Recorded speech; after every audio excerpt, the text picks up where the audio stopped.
자, 9번입니다. 다음 중 손익계산서에 반영되어야 할 내용으로 옳은 것, 맞는 것 찾는 거네요.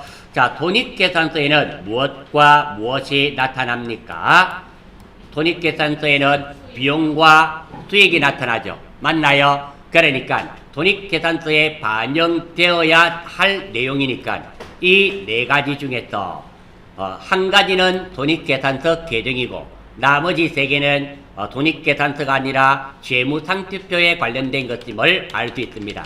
한번 볼게요. 먼저 매도가능증권의 평가손익, 매도가능증권 평가익과 평가손실은 자본항목이라는 표현을 드렸습니다. 기억나시나요? 다시 한 번 더. 매도가능증권 평가익, 평가손실은 자본항목입니다. 자본 중에서도 기타, 포괄, 손익, 누계익이라 그랬죠. 두 번째입니다. 자, 이게 모른다 쳐요. 매도가능증권 평가익 손실은. 자, 이거 어디서 찾아보면 될까요? 계정과목 및 주거등록 있죠? 여기서 찾아보시면 돼요. 여기서 컨트롤 F, 매도가능증권, 매도가능증권, 평가이익 해보시면 평가이익은 없네요. 매도가능증권 평가손실로 한번 해볼까요? 매도가능증권 평가, 매도가능증권 평가손실.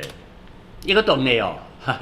없어요. 이거 자본 항목에 있습니다. 자본이에요. 그래서 1번 안 되는 겁니다.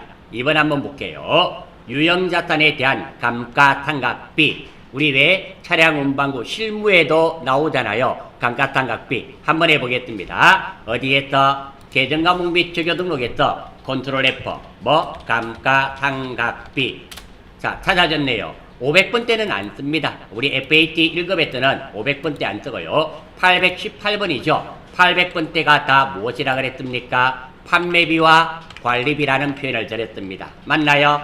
자, 감가상각비는 코드번호가 818번, 818번은 판매비와 관리비 801번부터 900번까지네요. 따라서 이 감가상각비는 판매비와 관리비가 됩니다. 비용이네요. 답은 2번이 될 수밖에 없습니다.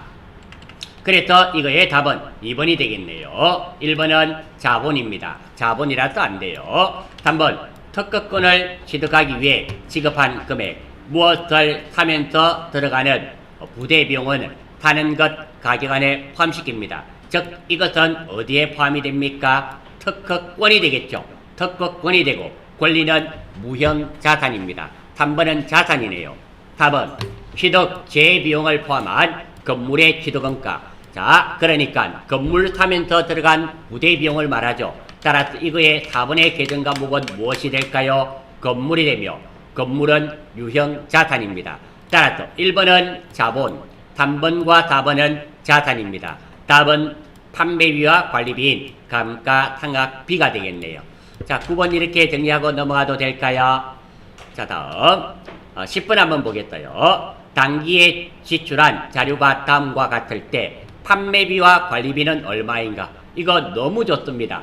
이것도 계정과목들이 나왔잖아요. 맞죠? 찾아보면 됩니다. 자, 어디에서? 제가 항상 드리는 말씀입니다. 이론 문제 푸실 때 계정과목에 대해서 궁금한 게 있으면 여기서 찾아보셔야 돼요. 컨트롤 F,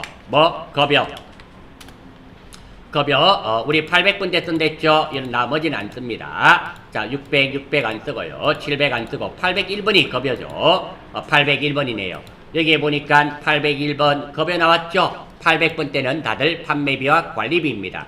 따라서, 급여는 맞아요. 퇴직급여 한번 볼까요? 퇴직급여 보겠습니다. 컨트롤 F, 퇴직급여. 자, 퇴직급여 나왔네요. 자, 퇴직급여도 806번에 나와 있습니다. 따라서 이것도 판매비와 관리비가 맞고요. 배당금 한번 보겠습니다. 배당금 수익이죠. 정확하게 컨트롤 F. 배당금 수익. 자, 배당금 수익은 900번이네요. 영업외 수익입니다. 그래서 안 되고요. 다음 단기 매매증권 평가손실. 자, 요거는 평가손실이니까 영업외 비용이죠. 한번 해보겠습니다. 자, 아무튼 이렇게 찾아보세요. 여러분들이 찾아보시면 됩니다. 따라서 자, 판매비와 관리비인 거 급여 801번, 퇴직급여, 요거 판매비와 관리비, 배당금 아닙니다. 단기 매매점권 평가손실 아니에요. 감가상각비 818번 오늘도 봤죠? 요거 맞습니다. 적대비도 맞네요. 따라서 200만원과 30만원 그리고 10만원 더하면 240만원 268만원인가요? 268만원이네요. 답은 1번 되겠습니다. 자, 10번 찾으실 수 있겠습니까? 자, 10번 문제는 이 문제를 잘 모른다 하더라도 어디에서 찾아봤더라면 계정과목 및 주교 등록에서 찾아보았더라면 무조건 맞추실 수 있는 문제였습니다. 다음입니다. 11번이에요. 11번. 다음 중 부가가치세법상 사업장의 범위로 잘못 짝지어진 것은 틀린 것들 찾아라 그러네요. 첫 번째, 광업. 우리 광업 있죠? 광산에서 채구라고 하는 거. 광업은 광업사무소의 소재지가 사업장이 되는 겁니다. 왜? 광산에 광산과 사무실은 좀 따로 떨어져 있는 경우가 많죠. 그렇다 하더라도 광업의 소재지는 광업사무소가 위치한 데가 그 사업장이 됩니다. 예, 1번 맞습니다. 요거는 이렇게 익혀주시면 돼요. 두 번째, 제조업. 최종 제품을 생산하는 장소. 예, 2번도 맞는 말이 됩니다. 그러니까 우리가 생산 공장이 있고 사무실이 따로 있습니다. 그러면 그 소재지는 생산 공장이 있는 데를 의미한다. 이렇게 되고요. 세 번째, 부동산 임대사업. 부동산의 등기부상 소재지가 됩니다. 예, 1번, 2번, 3번은 다 맞네요. 그럼 4번이 틀렸겠네요. 한번 볼게요. 무인 자동 판매기. 여러분들 흔히 알고 있는 자판기입니다. 무인 자동 판매기가 설치된 장소가 아닙니다. 무인 자동 판매기를 관리하는 사무소가 있겠죠. 그 사무소가 무인 자동 판매기의 사업장이 됩니다. 그러니까 자판기는 설치된 장소가 사업장이 아니고 그 자판기를 관리하는 사업장이 따로 있겠죠. 거기가 됩니다. 그래서 답은 4번이 되겠습니다.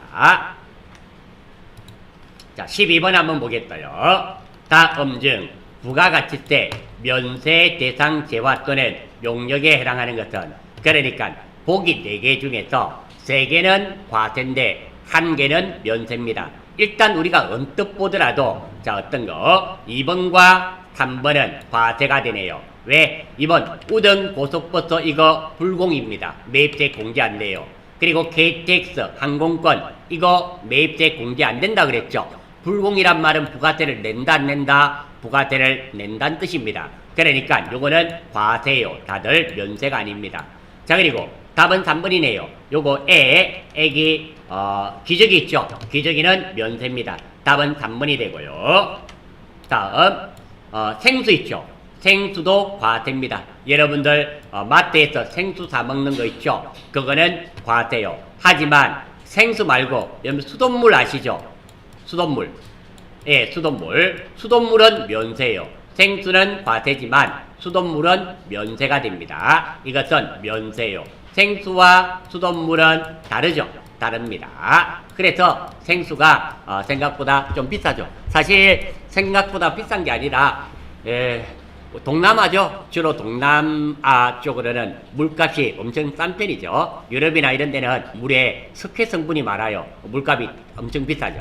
아무튼 우리나라에서 수돗물은 면세이고 생수는 과세가 됩니다. 그래서 이것도 과세. 1번, 2번, 3번은 과세고, 그리고 유아용 기저귀는 면세가 됩니다. 답은 3번이 되겠네요. 그리고 이런 것들은 여러분들이 이론으로 익혀 주셔야 됩니다. 앞으로도 이론 시험에 이런 게 자주 나옵니다. 다음 13번 한번 보겠어요.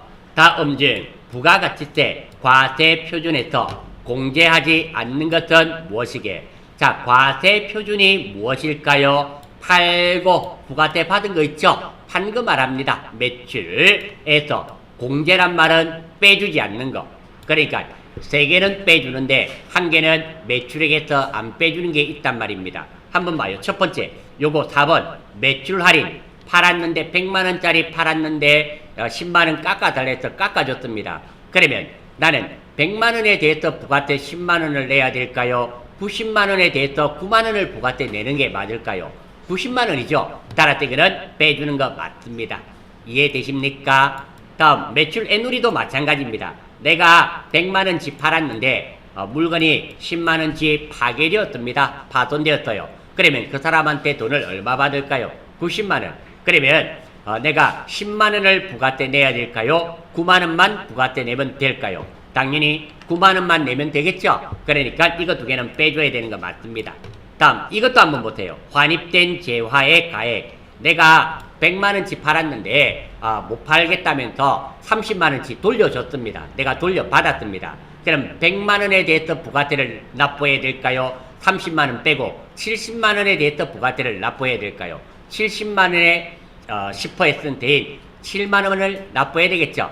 빼주는 거 맞습니다. 답은 1번입니다. 대손금은 공개해주지 않습니다. 그래서 답은 1번입니다. 다음 14번 한번 보겠어요. 다음 중 세금 계산서 및 영수증 발급 의무 면제에 해당하지 않는 것은 그러니까 세금 계산서를 발행하고 우리가 거래가 있으면 세금 계산서를 발행하든지 세금 계산서를 발행할 수 없는 업종이라면 영수증을 발행해 주게 되어 있습니다. 그런데 이 발급 의무가 면제가 되는 업종이 있다라는 거예요. 면제가 되는 업종이 있는데 그 업종이 아닌 것은 꼭 세금 계산서나 영수증을 발행해야 되는 업종이 하나가 있단 말입니다. 한번 볼게요. 간단한 예 1번 노점을 하는 사람이 공급하는 재화. 여러분 노점상 아시죠? 노점상에서 무엇을 사고 영수증 끊어주세요 하면 여기 있습니다. 세금 계산서 끊어주세요 하면 여기 있습니다. 끊어줄까요? 안 끊어줄까요? 안 끊어주죠. 목욕탕에 가서 목욕하고 영수증 끊어주세요. 안 하죠. 그 사람들은 영수증 발급 의무가 없는 사람입니다. 그래서 안 해요. 여기가 면제됩니다. 간주 임대료. 자, 간주 플러스 임대료입니다. 임대료는 뭐예요? 임대료는 이게 되겠죠. 어느 정도 내가 무엇을 빌려주고 그 대가를 받는 것을 임대료랍니다. 그런데 간주라고 있죠. 간주란 말은 했다 치고 왜 친구들하고 이야기하다 보면 막 중요한 이야기 하는데 그 친구가 말을 하다가 별거 아닌데 그게 노란색인가 파란색인가 잘 기억이 안 난다고 하고 계속 생각하고 있어요. 근데 그 색깔이 노란색이든 빨간색이든 아무 상관이 없어요. 주제와는. 그럴 때 야 됐다 그거 말고 계속 이야기해라 됐다 치고 하는 거 그거 간주. 그게 간주 공급이에요. 자, 그래서 이 간주 공급도 마찬가지입니다. 이렇게 돼요. 내가 이런 경우가 있을 수 있습니다. 내가 달세를 건물 빌려주고 달세를 매월 100만원씩 받았습니다. 받을 수 있죠? 부가세 별도로. 그럼 부가세 얼마씩 낼까요? 10만원씩 매달 내게 됩니다. 이해되시나요? 그런데 세입자가 사장님 우리 달세 매달 100만원씩 내는 거 너무 부담스러워요. 그래서 전세로 80억을 드릴 테니까 그게 나오는 이자 가지고 달세로 대신하면 안 되겠습니까? 이야기를 해요. 내가 생각을 해봤더니 은행 연리하고 따져서 계산해봤더니 내가 이익이에요. 그러면 전세로 받을 수 있죠? 달세 받는 것보다. 이때 국세청 입장에서 생각해봐요. 내가 달세를 받을 때는 매달 10만원씩 부가세 납부했었잖아요. 전세 받으면 달세를 안 받으니까 부가세 안 받겠죠? 여러분들이 국세청장이라고 생각해봐요. 이런 경우 정말 기분 나쁘잖아요. 부가세 못 받게 되었으니까. 이때 80억 받은 거를 은행에 넣어놓으면 이자가 나와요. 그 이자에 대해서 달세 받았다 치고 그 이자에 대한 10% 부가세 내란 말입니다. 그게 간주 공급이에요. 이것도 세금 계산서 발행 의무가 없습니다. 간주 공급은 다음에 다시 한 번 더 설명드릴게요. 요게 FAT 2급에는 자주는 안 나오는 건데 아무튼 우리가 정산회계 1급이나 세무로 넘어가면 이게 자주 나와요. 그때 가서 한 번 더 설명드리겠습니다. 재화의 간주 공급 타 사업장 반출의 경우 제외. 2번과 3번은 비슷한 개념입니다. 둘 다 세금 계산서 발행하지 않습니다. 답은 4번이네요. 내국 신용장에 의하여 공급하는 재화. 자, 신용장 구매 확인서는 영세입니다. 반드시 이거는 영세율 세금 계산서를 발행해야 됩니다. 수출할 때 사용되는 거죠. 신용장 그리고 구매 확인서 이럴 때는 세금 계산서 발행해야 됩니다. 구체적으로 무슨 세금 계산서, 용세율 세금 계산서를 발행해야 되는 겁니다. 4번은 수출하는 재화를 말하는 겁니다. 세금 계산서 발행해줘야 됩니다. 따라서 면제되지 않습니다. 답은 4번입니다. 15번 다음은 의류 제조업을 영위하는 주한공의 2018년 1기 부가가치세 예정신고와 관련된 자료다. 자, 1기 예정신고네요. 그러면 1월에서 3월인 거 아실 수 있죠? 자료이다. 이 중 매출세액에서 공제받을 수 없는 매입세액은 모두 얼마인가? 단 필요한 세금 계산서는 적법하게 수취하였다. 아, 이거 이 말이네요. 핵심적인 말이 뭐? 공제받을 수 없는 매입세. 즉 다시 말해서 요게 우리 실무에서는 뭐가 됩니까? 불공. 보기 3개 중에서 이것들 중에서 불공은 어떤 거고 원재료는 그 자체가 불공 사유가 아니죠. 이거 공제받는 겁니다. 요거 불공이네요. 공장 부지 땅이잖아요. 땅을 평평하게 베는 거 부지 조성에 관련된 지출 이거는 토지 매입에 따른 부대 매입세액이 되고요. 얘는 불공이 됩니다. 요거는 공제받지 못합니다. 제가 설명드릴 때 불공사유 이거 1번에 나왔었습니다. 다음 대표이사 업무용 5인승 승용차죠. 승용차는 그 자체가 불공인데 단 1000cc 미만은 매입세 공제해준다 그랬습니다. 1000cc 넘어버린 승용차죠. 따라서 이것도 불공이네요. 문제에서 공제받지 못할 매입세액은 얼마고? 요거 2개가 되겠습니다. 그러면 총 240만원이네요. 답은 3번이 될 수밖에 없습니다. 자, 이러므로써 이런 문제 15번까지 마무리 짓는 걸로 하겠습니다.